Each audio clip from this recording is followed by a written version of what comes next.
Welcome to the DevReady podcast. Today I have Mick joining me on the podcast. Welcome, Mick. Hey, thanks for having me, Anthony. It's a pleasure to have you on. What I'll let you introduce yourself so I don't bodge anything up.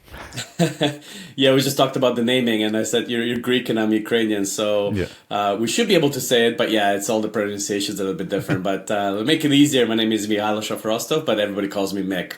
I'm very happy to be on your podcast. A little bit about myself. I was born in Ukraine, raised in Italy, educated in Canada, started my career in the United States, and through Singapore I came here to Australia. So one could say that I've kind of seen it all, been everywhere, and done a bit of everything.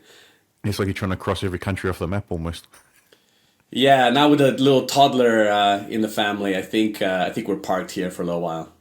Yeah, it probably would make it a little bit harder to have a toddler driving around and introduces new challenges, I'd say. Absolutely, yeah. Yeah. So, you need to let us know a little bit about your background, because I know you're in a startup now, but you have had a long career before that, and then probably just dive into that journey a little bit.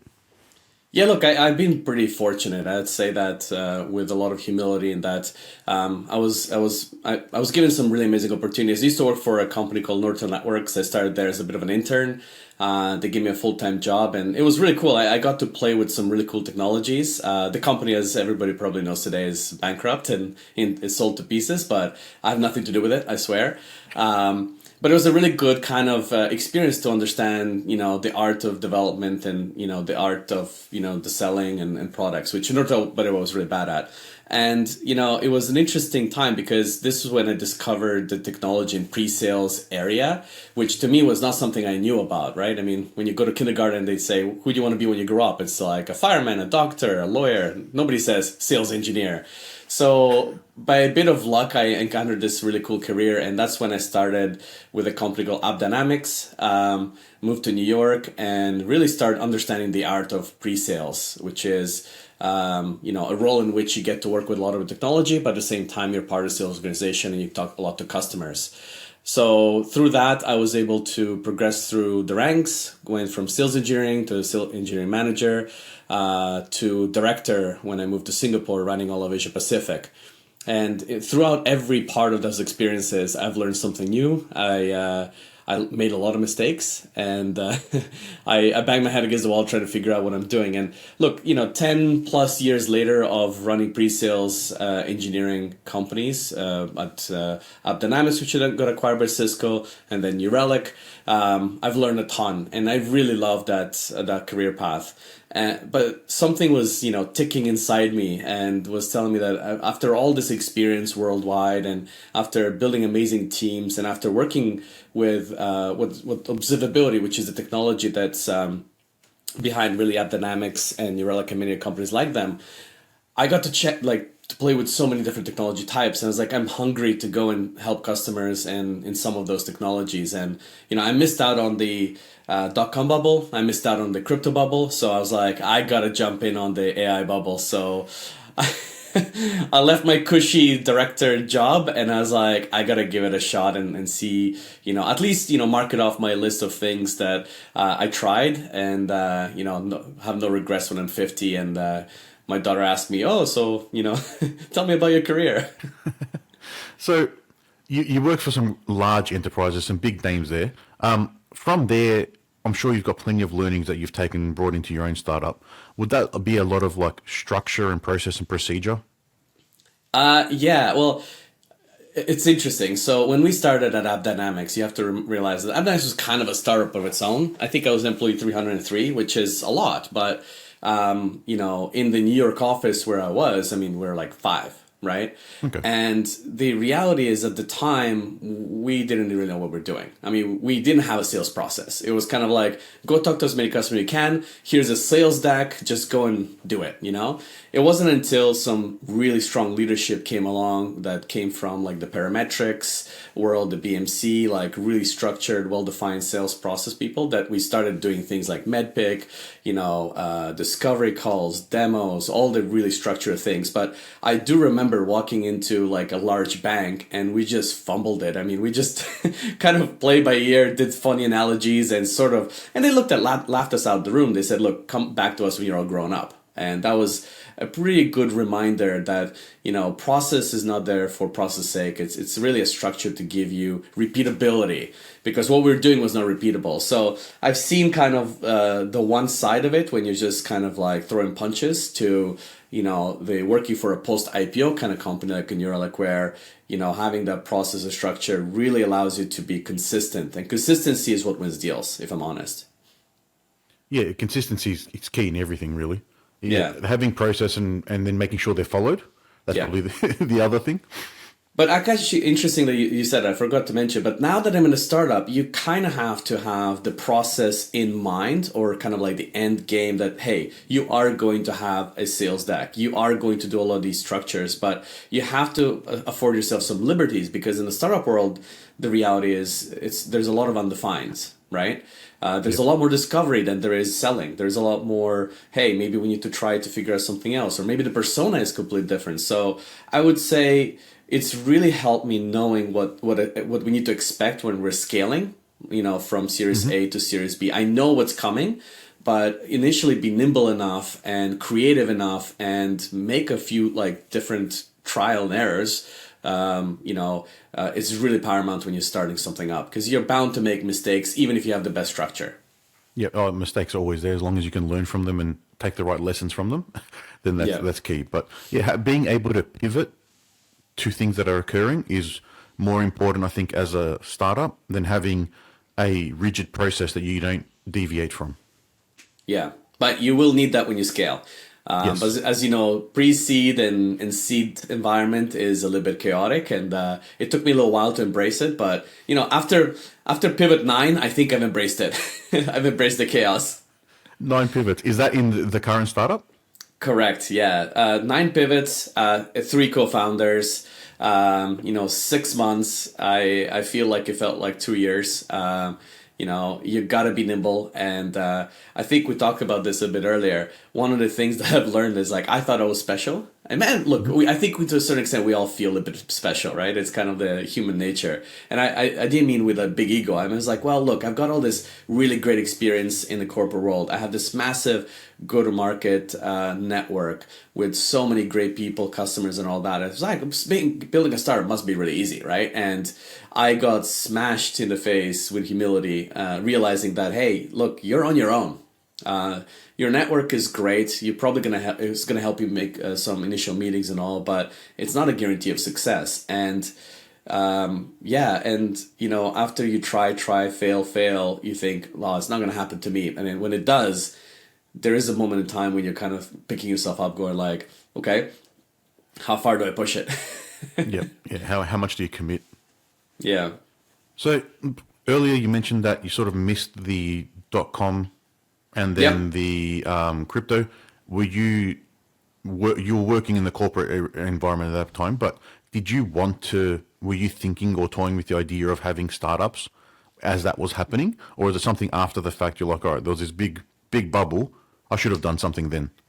Yeah, look, .com, I now beat myself up a little bit. I mean, everyone does. Like any couch, observer will tell you that, hey, I came up with this idea many years ago, blah, blah, blah. I did the same thing. I had this great idea to build like single sign-on before Okta was a big deal. And it was in Canada. I went to a bunch of, VCs, and they kind of laughed me out the room. And I was buying them drinks, coffees, dinners, trying to get, I didn't know what I was doing, let's be honest. And they kind of said to me, look, if you want to be successful in this business, your idea is worthless. You've got to have a good network, a good execution plan, and honestly, a little bit of swagger, which I really did not have at the time. And so, the .com bubble came back, and I always kind of beat myself up with that one, because then you see these companies rising and shining and all that. But I realized that even if I did start it, I didn't have that right mojo, swagger, and also kind of like experience to pull it off. And so I would have still failed against like the bigs like Auth0 and Okta. So fast forward to, I was in the corporate world, I was doing really well for myself, and then you get a little bit of that taste of success in an organization. And then, the crypto kind of bubble comes along. I'm like, I really love this technology.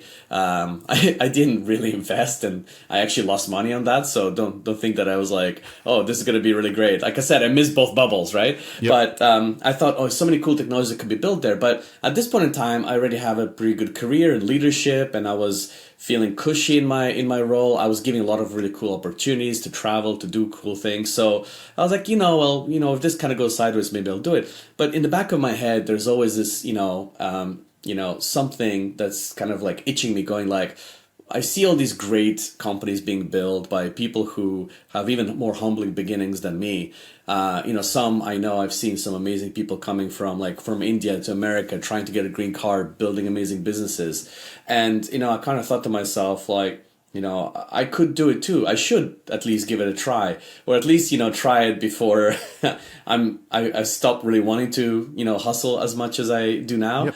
And give it a shot. So there's always a reason why not to do something. I think is what I'm saying here, is that whether it's some outside forces telling you not to do it, so surround yourself with great people that tell you to do something really great, or you find yourself in a cushy job where taking that leap is a pretty big monetary commitment. My opportunity cost by trying this is much bigger than a year's worth of salary, right? Yeah. It's in the back of my mind, certain days, but I'm still kind of excited and motivated and keen to try it. Yeah. So that's probably part of what drives you then to keep going, is you've had that experience in corporate, you've had that success, you've had ideas that if you had executed well would have taken you in a completely different direction. And then this is sort of that third wave for you, then, that you're like, all right, this is the last one that if I don't take it, then there might not be another one. No, I'm sure there's going to be other ones. I'm pretty excited about, not the metaverse, because I think that's really ridiculous, but, augmented reality, I think, is going to be a pretty big deal. I think there's going to be some other interesting technologies that are going to fundamentally change the way we interact. So I'm actually kind of excited about the next wave as well, but I thought to myself, this is one that I can, first off, I understand, I've been working in technology for quite a bit. I'm not saying that I'm an AI expert by any means, but it is an exciting area, and it feels like a first step of many, many companies out of this will come out and build some interesting businesses. So I just want to be part of the revolution, if you will, this time around. Again, you kind of see what other people are doing, and you just get excited. It's like you want to be part of this. And the corporate world will always be there. I'm not saying that I've got job offers left, right, and center right now. It is a bit humbling from that perspective as well. Australian market is not exactly the largest in the world. So my jobs are usually when, people retire. But the reality is, when you work for a big company, you have some amazing advantages. Well, one of the biggest advantages, if you have a lane, whether it's your leadership lane, whether it's, the people you hire lane, whether it's the sphere of influence that you have is fairly well defined, which gives you a bit of safety. You know what you need to do day in, day out. You have KPIs, you've got objectives, and you've got goals, which is sometimes actually really good, right? I sometimes wake up in the morning, I'm like, I've got 20 things I need to accomplish, right? And I don't know which one is going to really make this company into something useful, or, I just have to get a whole bunch of this stuff done. And also, at any point in time, we could change the company direction.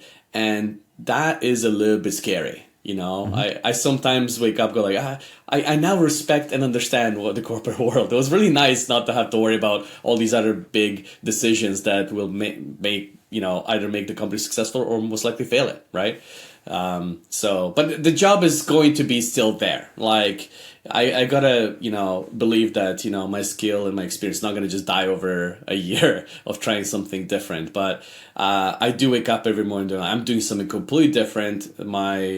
My fate is in my hands, and I'm working with an amazing co-founder that picks me up every day when I'm down. So it's an amazing experience and feeling. So I don't feel as lonely or as worried as I was, in any other situation. Yeah, you're not a little cog in a big machine anymore. Yeah. You're driving the machine and winding it up every day. It's very different, for a lack of a poor analogy there. Yeah. But again, there is. I now appreciate more the corporate world than I did before. Yep, the safety and the swim lanes are good sometimes. Yeah, so that's something I've never experienced. So we started Area and Technologies while I was in my final year of uni. So my only experience before that was working at a summer internship for programming at a specialist education center in Victoria, where we built software for students. And then I had, I think it was 9 years experience at Coles, the supermarket. Oh, wow. And so I've had no corporate experience except for what we do. What we're doing is not corporate anyway, but yeah, I've had no corporate experience. So I don't have that appreciation that you have. To me, I just see a lot of red tape and bureaucracy that slows down decisions when we're working with big corporates. And I'm sure that's a big part of it, but that's just due to having the layers of management that have to come in when you get to a business of that size. I understand why. It is annoying. But yeah, and you've now stepped out completely and can see, all right, when we do get to scale, you know why you need to have that and you know the direction you need to go to. But you have to just work on those 20 different targets today, and hopefully they're the right targets today. Tomorrow there might be 20 different ones again. Yeah, exactly. Yeah.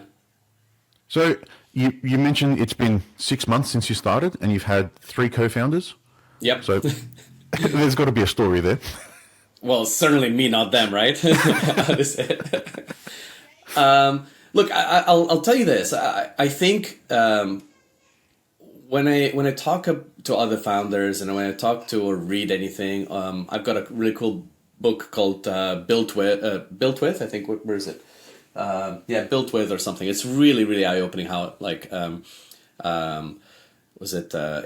was started, a lot of other really cool companies. So I digress for a moment, but every founder's story is going to be different. So no matter what you read and all that stuff, your story is going to be different.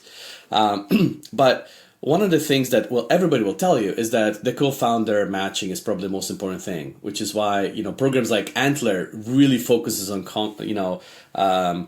founder matching, and everybody will beat into you that this is the most decision you make. And I'm like, I didn't think otherwise, right? But I come from a corporate world where I hired like 50 people in my whole career. It's not a big number, but every single one was handpicked. I've interviewed, I've reference checked, I built a program around how to hire them. So one could say that, and it was one of my super skills, hiring a really good team, and I was pretty proud of the teams that I built. So I thought that, hey, I've got this under control. I can figure this out really easily. And then I realized, I've made a lot of mistakes, in my personal life in picking partners. And hey, picking a co-founder is like picking a partner. It's a marriage, right? Yep. And for whatever crazy reason, even though I built the process for how to recruit and retain people, I've documented it, I've taught people how to, do interviews and all that. For whatever crazy reason, for hiring the co-founder, I just felt completely exposed. In that, it's such an important decision and you kind of have to have so much trust that you didn't have to put in before. Because before, I knew the role I was hiring. Is it a sales engineer? Is it a post-sales engineer? Is it a technical account manager? I know exactly the things that I'm looking for down to the character, requirements. And when I look at a co-founder and starting a business, I've never started a business. So I don't know what to look for in a co-founder. So my very first big mistakes is I was like, okay, I need a CTO. Well, it turns out I did not need a CTO. And I didn't know that until I went through the process, worked with this individual who is a really, really good individual, just so we're clear. He knew how to build, the infrastructure, the application space. He knew how to hire and manage people. And I was like, exactly, this is what I need, because I'm thinking I'm going to scale to Series A in about, 2 weeks, And the reality hit me pretty hard that actually that's not what I need. Number one, it's not going to be 2 weeks, it's going to be 2 years. And number two, I really needed somebody who can own the product. And that was my first kind of like, I did not understand what I need in a co-founder. And also you have to look at yourself. What kind of skill sets you bring to the table? Like I've got a really good go-to-market experience. So, all the kind of like the sales go-to-market stuff I've got. I'm pretty technical, which my current co-founder makes fun of me for, because he says like, oh, you're technical. So he sends me this like homework, which I can't do. And I'm like, all right, fine. I'm not that technical. But yeah, I was looking for someone that has some of overlap as well, but who could build the technology and who's actually excited to kind of come up with new ideas and creative ways to do it. And I realized that was a CPO. And that's when I first realized, okay, my first co-founder wasn't really a good fit. The second person was highly recommended. He's a superstar. He built a lot of products in AI. Like I really loved what he did. But that's when I learned, for example, that he was someone who's an executioner. Like you give him like a complex task, he's going to build it, right? Mm-hmm. And it turns out, here's the problem. And this is what I first said. I'm at my 9th pivot. Yep. So I don't really, now I do, by the way, so everybody on the podcast knows, I think I now know what I'm building, but then again, talk to me in another 9 pivots, but I am pretty certain is what we need to build now, but up to the first 9, I didn't. And so I needed somebody on my team who was creative enough to challenge me on my thinking, but also come up with new ideas to maybe help us come to the right pivot. And so my second co-founder didn't have that. He was a great builder, but didn't have the creativity. So I actually went to market. I didn't know what to do. I went through the Android program, which was fantastic. I can't say any bad things because I've learned so much from our program, met so many amazing people. But now I've kind of realized what I wanted in a co-founder, and it's a unicorn.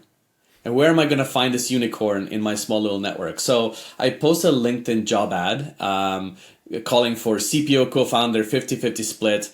And I had about 80 applications in 3 weeks. Wow. I interviewed 20 people, went down to a list of 3. And then I came back to what is it that I'm looking for? And one person just stood out. And this is the person I've selected with. We've been working together for 2 months. We've gone through about 3 or 4 pivots together. And I feel like, I don't know, I'd like to say that it's skill, because, I come from all this, experience, but there's got to be a bunch of luck, the right timing, finding the right person, also making sure that you vibe and you've got the right kind of interpersonal relationship. My goodness, finding a co-founder is harder than finding an idea, I'll be honest with you. Yeah, it's very important to have the right person there because you have to rely on them. I think that's probably the biggest difference you have when you're hiring in corporate is you're not relying on those people. Yeah. They're your subordinates, effectively. If you're at the director level, they're working for you or under you. So Yeah. they just do their job, they get reviewed, they get assessed, and then if they're not doing the job, that seat gets replaced by someone else. The co-founder is, they need to do all the work that you brought them in for without you having to tell them to do it. They need to have the drive and the ability to just manage their own time, manage the tasks, and understand, all right, I'm relying on you, Mick, to do your part, you're relying on me to do my part, and we just run. Precisely. And both of the co-founders that, people, I calling mistake is probably not correct, but both of those co-founders that I previously worked with, I would love for them to be in the company in the future because, to your point, like they bring the skill set for scaling. But and by the way, my current co-founder has amazing scale. Like the guy actually ran big teams and created amazing big products. So that's not to say that. But what's interesting is the initial stage is really finding somebody who is a complete partner to you, both getting shit done, but also creatively. What are we building? Why are we building it?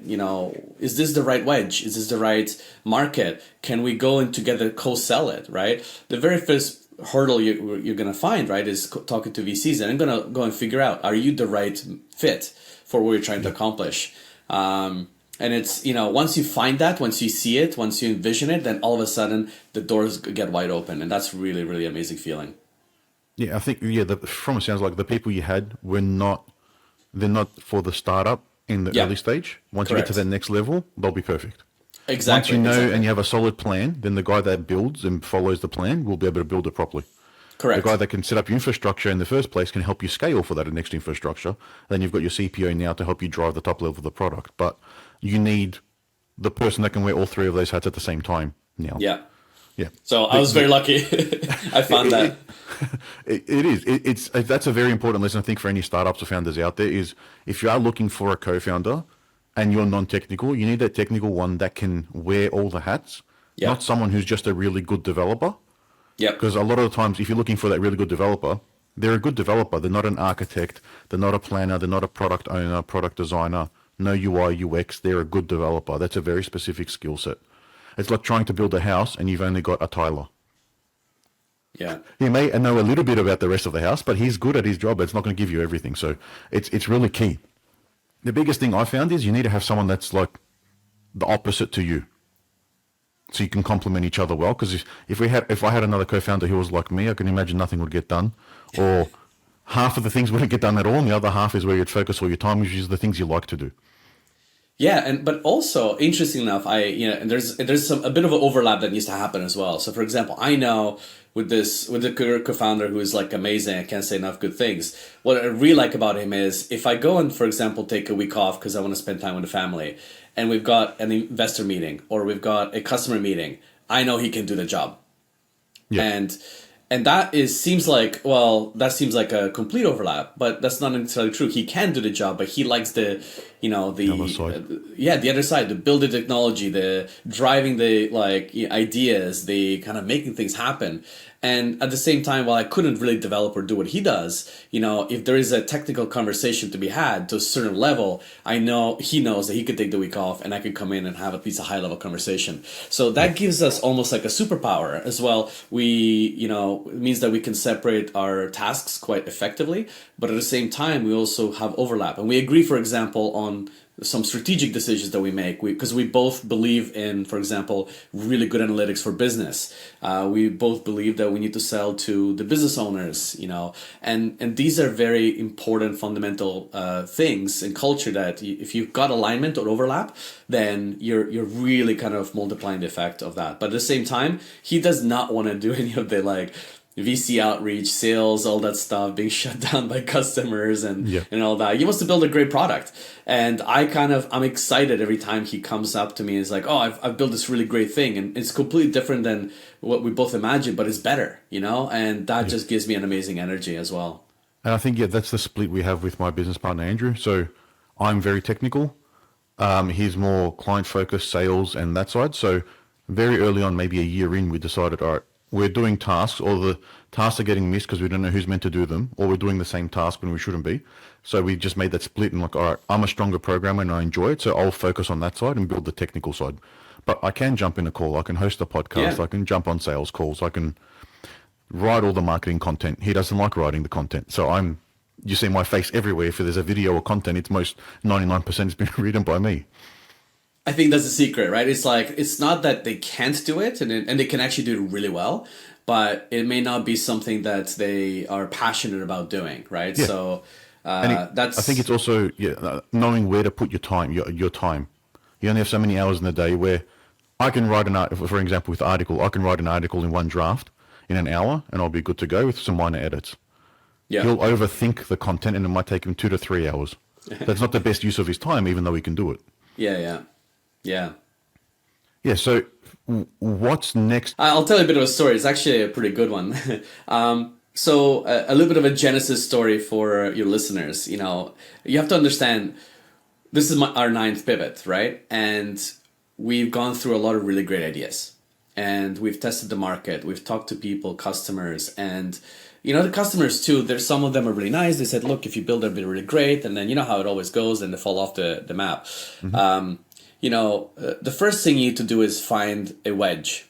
And I'll tell you how we found ours. But what is the wedge? I mean, some people know. But the wedge is like the one competitive differentiator that could cut through the competition, and you're really good at that one thing. And that could be, for example, you enter an old established market with brand new technology.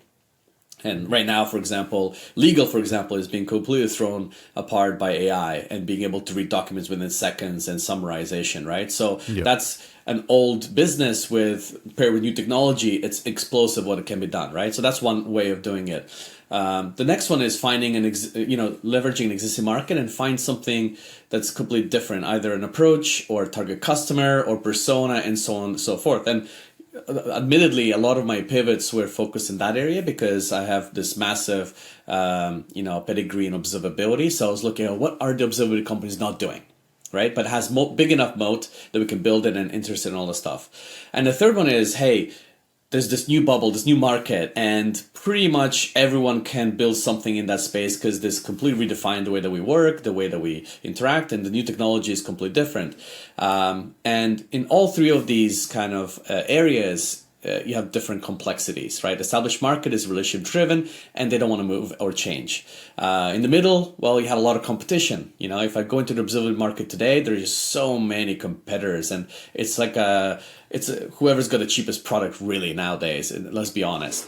And there's the new market, and the new market has a challenge that, hey, people don't know what it is, how it works, the risks associated to it, the cost, and it's a little bit scary, crazy thing going on with AI, and I don't understand that. So there's pros and cons in every one in the market. And so we tried to go after many of these. And so we decided, let's focus on the third one. There's a new interesting technology. What can we build inside it that other people are maybe not thinking about? And the news is everybody's thinking about everything right now. And so we launched this little application called AIMMe. So AIMME e.app or AIMM.me. Both of those will go there. And basically it's an AI maturity model assessment. It's a chat bot. No surprise or nothing revolutionary there. But what's special about AIMMe, as we like to colloquially call her, is that she's designed to be able to ask you certain questions, about a 5-minute questionnaire. So if you go and do it, but she's designed to kind of guide you through some specific objectives and outcomes that allow it to create a really good assessment of where you are in your maturity model for AI. Now, obviously, it was trained on some amazing documentation from Accenture, Deloitte, IBM, who actually build a practice around this. So they go into your organization, spend about a year interviewing people, and then they build a huge document that tells you that you're at step 0. We do it in 5 minutes, but the reason for that was for us to understand what the market needed. So question 1 is like, what did the market need? So we launched it, we advertised it, not super hugely, but we went Google AdWords and all that stuff, and we tried to get people to just use it and see what we get out of it. Well, no surprise, the majority of people are at level 0, right? Mm-hmm. They either experimenting with AI, they are trying some new things, they're doing a lot of stuff in pre-production using Bedrock, Vertex, in GCP, you name it, like OpenAI. Playing around is the theme of here. And so we thought to ourselves, interesting, okay. And then I went to my co-founder and said, hey, how do you know what AIMME is doing right now? And this kind of was a crazy gotcha moment because, he's like, oh, well, here's some dashboards. And then here's what OpenAI shows you. And it kind of became like this, I got slapped in the face with this, because the reality is we had no idea what AIMME is doing at this moment in time.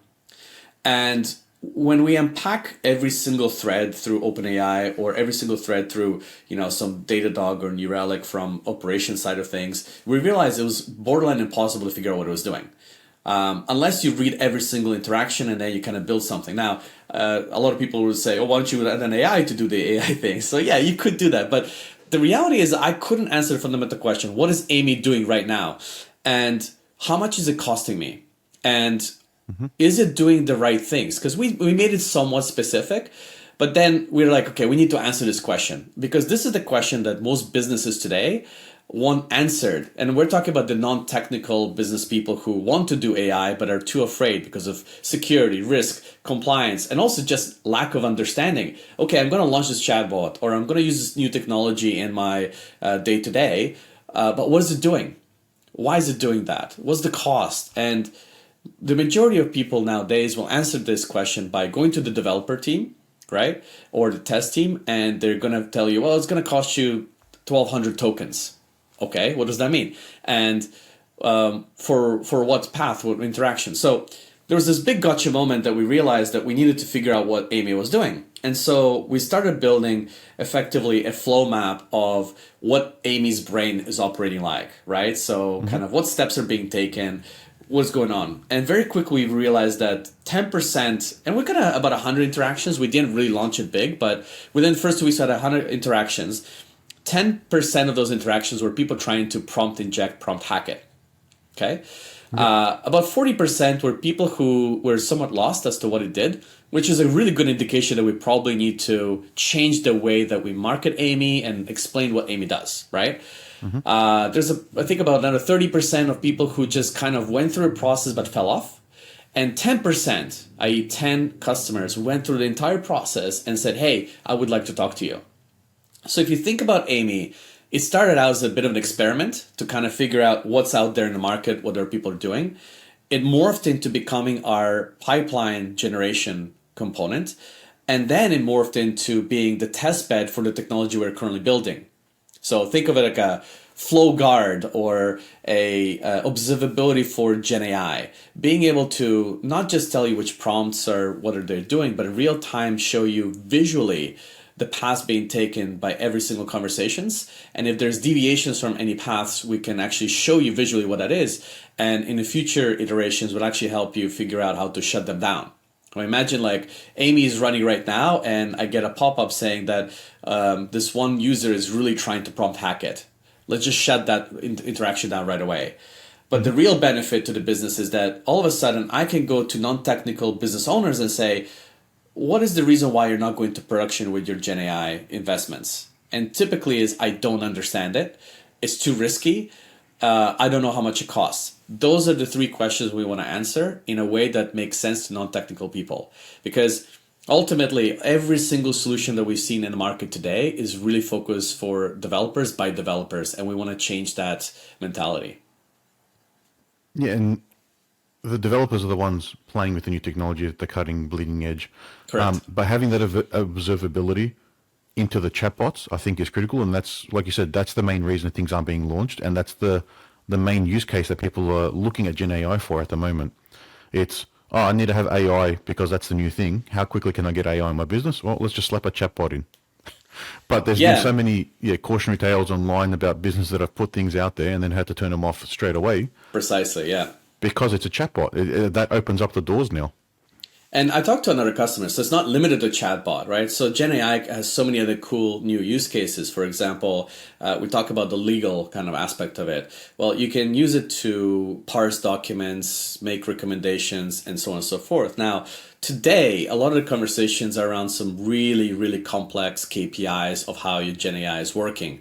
There's like things like Blue, Rouge. And when I first heard about them, I'm like, what on earth do these metrics? And there's like about 20 of them. IBM published them. Like any AI ML expert out there is going to laugh at my lack of knowledge in this, especially building an AI company. But I'm telling you, this is the same problem that non-technical people are facing. All these KPIs are meaningless. And oftentimes, as I talk to a whole bunch of people, Databricks employees that were kind enough to kind of guide me around what needs to be done, they told me that they're actually not super accurate. So you need to build a lot of stuff to make them accurate, and a lot of knowledge needs to go into place.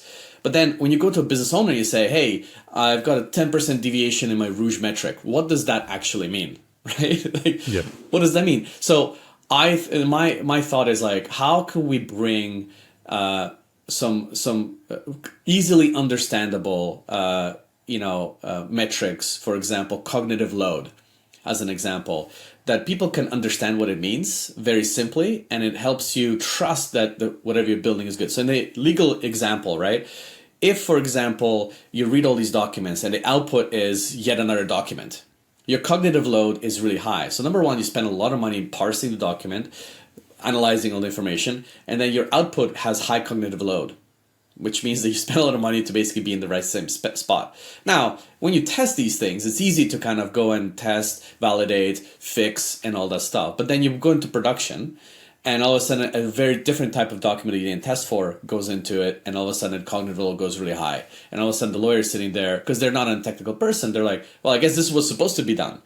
Being able to kind of tell the business that, hey, there is no big deviation from whatever that is. You could probably get those metrics today, but we think that the cognitive load is too high, or I think the cost is going up significantly ever since you moved from ChatGPT 3.0 to 4.0.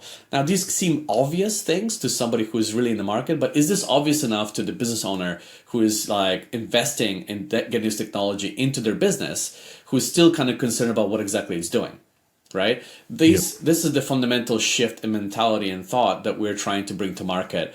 And we're excited to be fairly close to be launching kind of initial prototype. We'd love to talk to customers who can relate to this kind of problem, because we'd like to build it out and actually start showcasing it to a bunch of customers. Yeah, that's an exciting time in the startup to get to that point where you're ready to get something out there once you've had that validation and feedback. Yeah, and it works on AIMMe, so it's kind of cool that we right now know somebody's coming in and doing something. We know exactly what they're doing. We know exactly. By the way, it costs $1.50 right now for anybody who tries to hack AIMMe. So not a lot of cost, but AIMMe is a little, it's a little experiment of ours. Imagine if you are a big corporation using it as for support tickets, as an example. And somebody spent an hour trying to reverse engineer it. Like, you want to know about that kind of stuff, right? Yeah, and then at scale, that $1.50 does add up. It does, yeah. Yeah. Precisely. So what's next on the horizon for yourself and your co-founder? Is there a 10th pivot, or do you think this is the direction you'll be going in for a while? We've been talking to enough. Look, I'd love to be talking to some more customers too, but the 4 or 5 customers we talked to so far, they really are bought into this idea because, again, what we're doing is completely different in the market, number one. And the access that we're giving to businesses gives them the trust and validation that, hey, I now know what it's doing, right? And so we're getting some traction there. I'd like to get a little bit more traction. I think we're pretty ready to go and talk to some VCs about, helping us go quicker. Our prototype works really well, but it's rough around the edges. I reckon it could become a little bit better with a designer. We also have a pretty bold, underlying infrastructure that we want to build out. So we kind of need somebody to help us, the CTO part. We need someone to kind of build out a lot of that stuff. So we're trying to scale pretty quickly. So if anybody in this podcast is somebody who's just interested about this, I'd love to talk to you. If there's any VCs, I want to talk to you. But even if it's somebody who's just generally curious about why we're thinking of it this way, I'm pretty keen to do that. So the next few months, we're going to go really hard at launching this. So look out for something coming. It's still stealth.